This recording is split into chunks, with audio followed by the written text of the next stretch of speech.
Assalamualaikum warahmatullahi wabarakatuh. Perkenalkan, aku Husna Nur Rahmatika dari Program Studi Ilmu Gizi Fakultas Kedokteran Universitas Brawijaya kelas 4A1 kelompok 12. Kali ini aku akan menjelaskan mengenai analisa karbohidrat, khususnya uji Seliwanov. Sebelum mempelajari lebih lanjut mengenai uji Seliwanov, ada baiknya kita cari tahu dulu ya tentang karbohidrat. Apa sih karbohidrat itu? Karbohidrat adalah suatu senyawa yang terdiri dari atom karbon, hidrogen, dan oksigen. Rumus empirisnya adalah CN, H2N, ON. Karbohidrat merupakan sumber energi utama bagi makhluk hidup. 1 gram karbohidrat sama dengan 4 kilokalori energi. Sumber karbohidrat pun sangat beragam, mulai dari nasi, roti, kentang, mie, dan masih banyak lagi.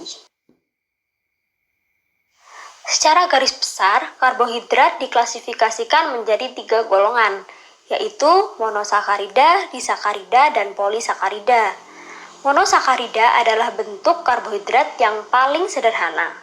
Contohnya, glukosa, fruktosa, galaktosa, pentosa, silosa, dan arabinosa. Sedangkan disakarida terdiri dari 2 monosakarida yang berikatan kovalen. Contohnya adalah sukrosa. Sukrosa terdiri dari glukosa dan fruktosa. Sedangkan polisakarida lebih kompleks daripada monosakarida dan disakarida karena satu polisakarida dapat tersusun dari ratusan hingga ribuan monosakarida. Masuk ke dalam topik utama pembahasan kita, yaitu uji Seliwanov.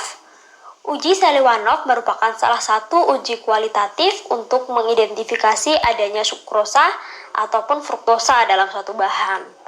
Reaksi positif ditunjukkan dengan terbentuknya kompleks berwarna merah oranye. Prinsip dari uji ini yaitu dehidrasi fruktosa oleh HCl pekat yang kemudian akan menghasilkan hidroksimetrofurfural. Dengan penambahan resorsinol akan mengalami kondensasi dan terbentuk kompleks berwarna merah oranye.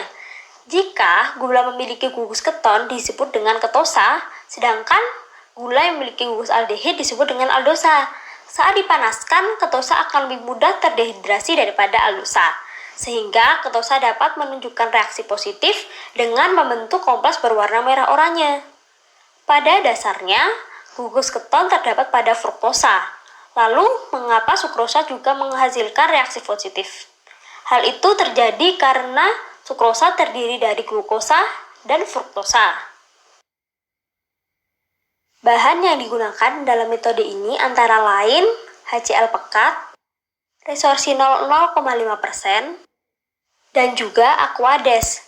Ketiga bahan ini adalah bahan untuk membuat reaksi uji Seliwanov. Sedangkan alat-alat yang digunakan antara lain tabung reaksi, lalu pipet volumetrik, kemudian bola penghisap, penjepit, dan yang terakhir adalah penangas air atau water bath. Nah, sekarang kita akan membahas mengenai prosedur kerja dari uji Seliwanov ini. Yang pertama yaitu dengan memasukkan 1 mili sampel ke dalam 5 mili reaksi. Reaksi dari uji Seliwanov ini terdiri dari HCl pekat dan juga resorsinol 0,5%. HCl pekat di sini berfungsi untuk mendehidrasi fruktosa dalam bahan sehingga membentuk hidroksimetrofurfural. Sedangkan resorsinol akan mengkondensasi hidroksimetrofurfural tersebut. Kemudian, tempatkan sampel dan juga reagen ke dalam air yang mendidih selama kurang lebih 10 menit. Proses ini bertujuan agar gugus keton lebih cepat terdehidrasi. Kemudian, yang terakhir, amati perubahan warna. Jika terbentuk warna merah oranye, maka terdapat fruktosa atau sukrosa dalam sampel tersebut. Jika tidak, maka kemungkinan gula yang terkandung dalam sampel tersebut adalah gula aldosa. Berikut adalah contoh hasil dari uji Seliwanov ini. Yang positif berwarna merah dan yang negatif berwarna bening. Untuk lebih lengkapnya dapat dibaca lebih lanjut pada bacaan-bacaan berikut ini.